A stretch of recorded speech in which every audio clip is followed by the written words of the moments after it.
குடிசையிலே கொஞ்ச காலம் தங்கி பாருலே கூரையின் ஓட்டை வீரி செல்வடி நட்சத்திரம் எண்டி பாருலே கூவும் செல்போனின் நச்சரிப்பை அணைத்து கொஞ்சம் செல்வண்ணின் உச்சரிப்பை கேப்போ வெறும் காலில் செருப்பின்று நடந்து மண்ணோடு பேசிக்கொண்டு போவோம் மடலைகள் ஆவோ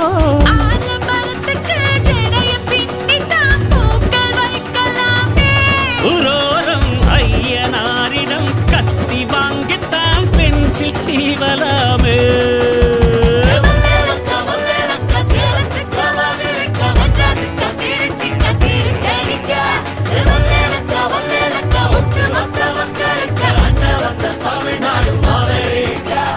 காவிரி யாரும் கை குத்தல் அரிசியும் மறந்து போ